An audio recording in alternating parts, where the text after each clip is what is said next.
Today we'll demonstrate two distressing techniques to age a finish.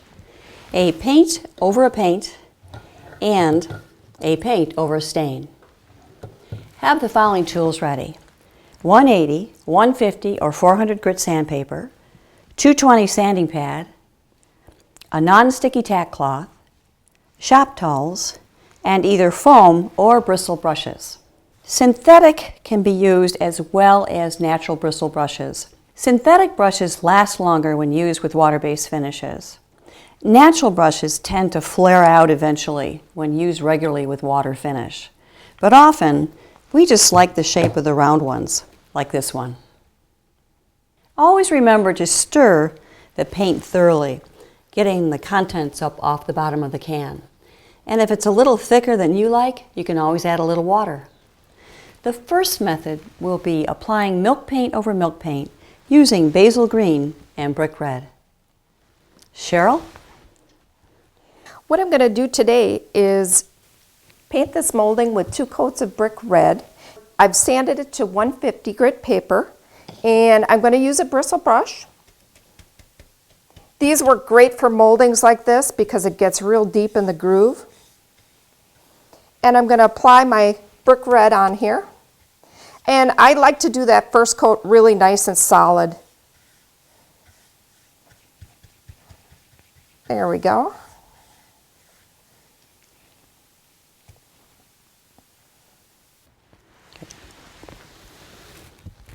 There you go, Cheryl. Then I'm going to let that dry for a good 2 to 4 hours, and I'm going to buff in between with a 220 sand pad. These work great because they're flexible, and it can get in the grooves really easy. And then I'm going to clean it off with this tack cloth because you don't want it dusty. You want to clean all that dust off. There we go. And I'm going to apply 1 coat of top coat, and I'm going to use high performance. And what that does is it's going to give me a barrier for when I put my basil paint on next. And that way when I sand through I can see more red. Now this is already my second coat of paint. So I normally do 2 coats of paint. It makes it really nice and solid red. Now this one already has 2 coats of paint on. And I'm going to put my basil paint over the top. Remember, we put that high performance in between so we get a nice solid color, and we can sand through and see that red underneath. As you can see, this basil isn't going to quite cover all the way, so you definitely want to put 2 coats on so it's nice and solid. And now Cheryl's going to show you how to hand distress. What I like to use when I sand through is usually 150 grit sandpaper. You could also use 180 if you have that. And I'm just going to hit these edges, and I'm going to sand through to reveal the red underneath. And we did use some high performance. And what that does is it just allows me to get through and see more red. If I didn't use any high performance in between my 2 colors, you would actually burn through a lot quicker to the bottom, right to the bare wood.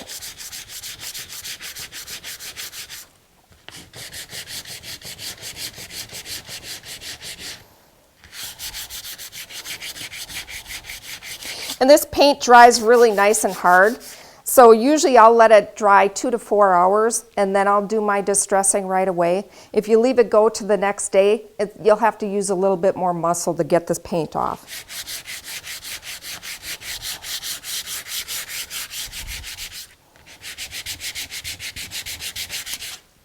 There we go. I'm just going to tack cloth this off.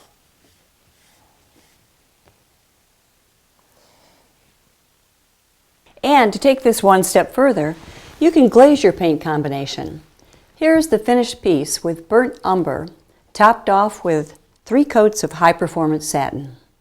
Remember, glazes dry quickly, so when working with glazes, adjust your thermostat to 70 degrees. Our next demo is distressing milk paint over a water-based wood stain. We'll be using a custom driftwood gray mix over black cherry water-based stain. Cheryl?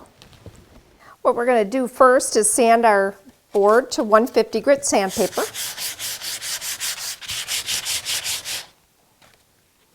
And then clean it off with a tack rake. And then I'm going to stain it with black cherry. I'm going to use a poly brush, but you could also use a bristle brush. Those work fine as well. And you want to put this on pretty heavy. That way you can wipe it off evenly. If I'm doing large projects, I'll use a handy painter applicator like this. If I'm doing a big table or something, you want to be able to put it on quickly so you can wipe it off evenly. There we go. And I'm just wiping this with a shop towel. You can also use a paper towel, works real good too.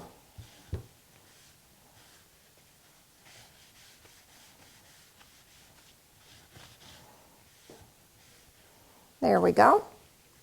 Now I'm going to let that dry for 2 to 4 hours. This one's been drying for 2 to 4 hours. And I'm going to apply a coat of top coat over it. Now I don't want to sand it because I could burn through and then I could reveal some of the board underneath right to the base wood, but I'm just going to apply my high performance top coat over this.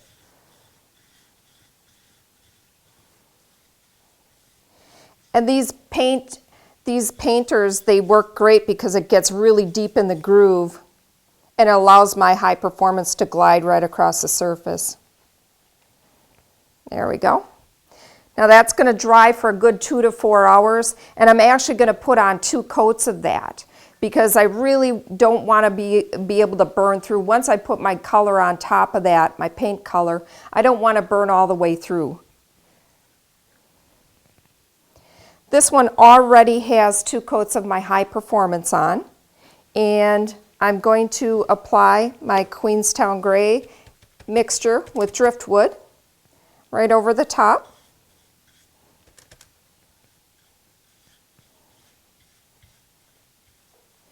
And I like to put this first cut on pretty liberal.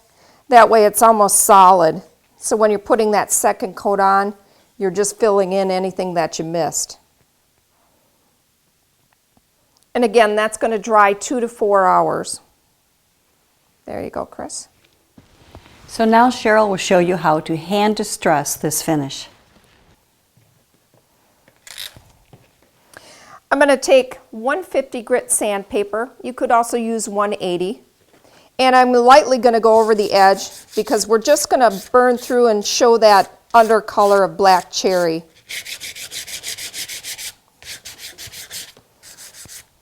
And every once in a while you actually burn all the way through to the bare wood. And it's easily taken care of because I can add a little bit more stain on the top and wipe it back off.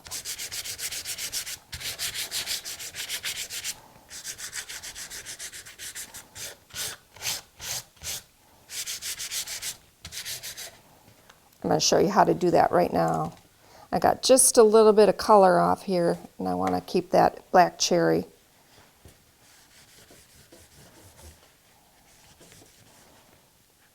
There you go.